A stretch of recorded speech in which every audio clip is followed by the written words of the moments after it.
In late May this year, I visited Snowshill Manor, the bizarre creation of one man, Charles Wade. He was an architect, but in equal measure he was also a poet, a craftsman and an artist. He really loved fun and theatre, and he collected amazing things that were housed in the manor. Him and his wife didn't actually live in the manor, they lived in a little cottage just over the courtyard, choosing to keep the manor just for the collection.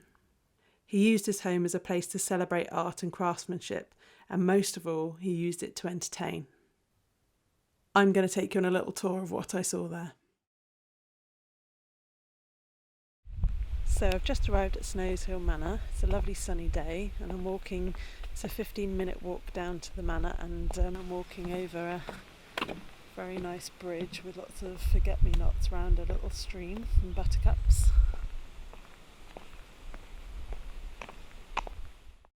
The manor is sort of nestled in the side of a hill, and you've got the valley ahead with sheep in the fields.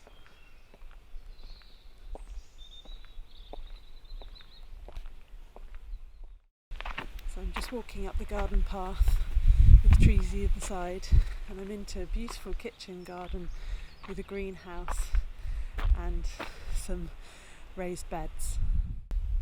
There's rhubarb growing here and the beginning of runner beans and some leeks, and it's all really lovely against the backdrop of Cotswolds stone buildings, which I'm about to explore.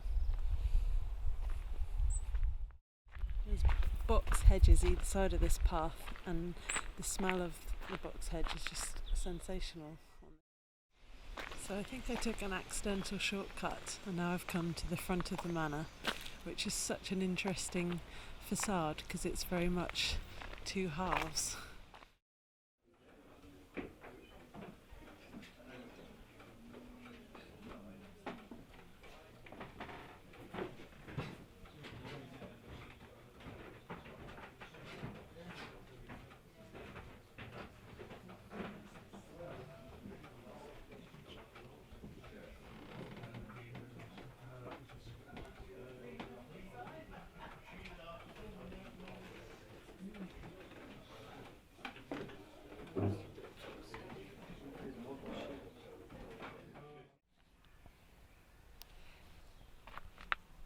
So I've just come out of the manor, and what a place. I don't really know where to start.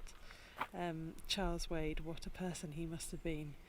The entire place is packed, and I believe it's only about half full. There's lots more collection that's stored elsewhere, but it used to be all in one place, and it was absolutely amazing, from clocks to armour, to ships, model ships, dolls' houses.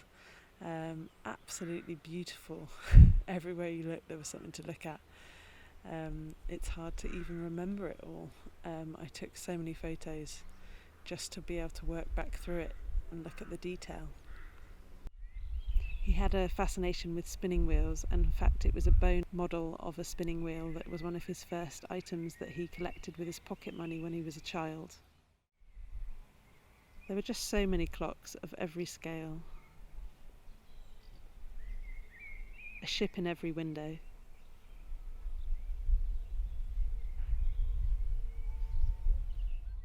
There are very few signs up around the house. As a result, you get more of a sense of atmosphere, and you're not distracted by dates and timelines. I want to revisit with my children because they're such exquisite dolls' houses and toy collections, lots of tin soldiers, even a little model shop. I think they'd really get a lot out of these exhibits. My children would especially like the dolls' houses with little iron bedsteads and a bathtub. In the attic rooms there's an entire fleet of bicycles, a collection including all sorts of different ages of bike. Surrounding this is a collection of carts, full-size ones and toy ones. There's a sort of playroom off to the side with a title above the door, Seventh Heaven.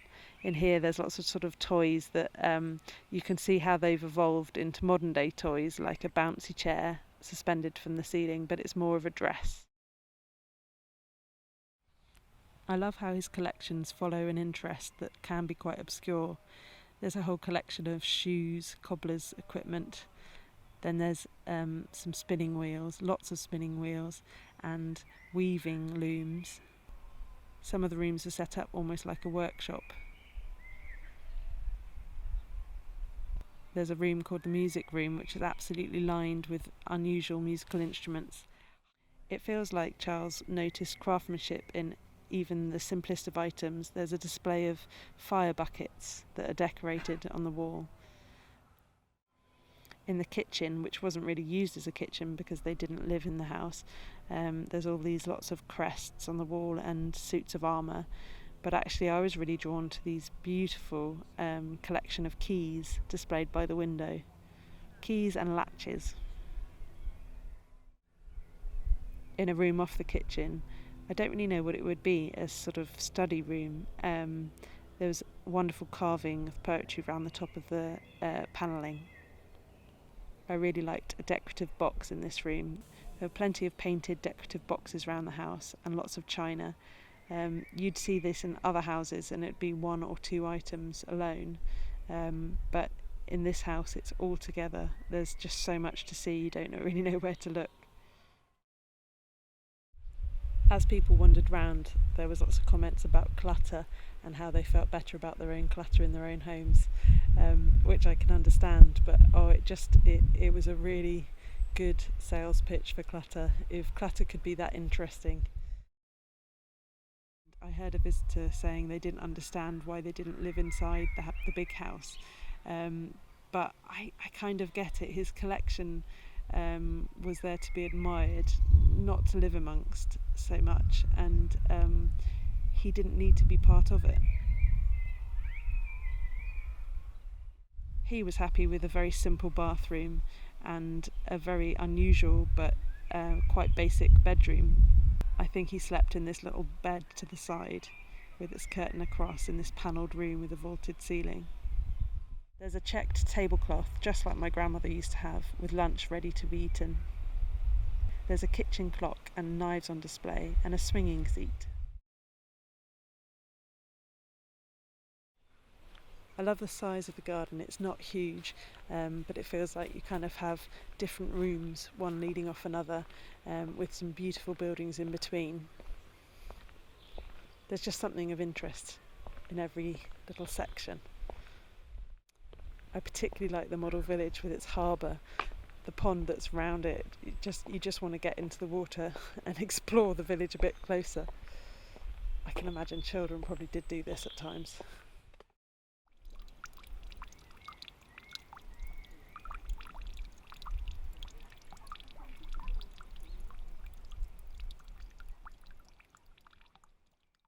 I've seen a couple of people sitting on benches reading a book, and I can see why. You feel a long way from normal life here. It's so rural. You can just hear the lambs and the sheep in the background. What a location, and what a treat it has been to visit this place. I feel like I need to come back several times to take it all in. In terms of looking for pattern, well, you didn't have to look very far to find it, but it was sort of embedded in the collections. The objects, there were just so many of them. It's almost like I had to come away and look at my photos of the visit so that I could see the pattern. But what it really, really achieved was the sense of atmosphere, the sense of who this person was and what made him tick. Snowshill Manor is such a treat. It's a feast for the eyes. I can't recommend it enough. I'm going to try and come back, hopefully with my children, and try and take it all in again.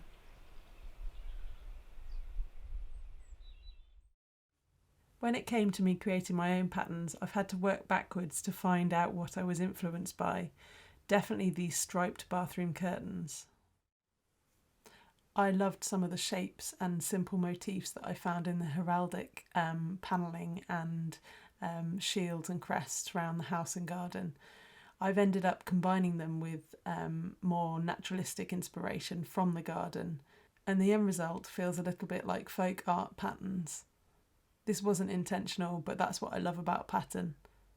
You're never too sure exactly what's going to emerge when you combine a few blocks together on the paper.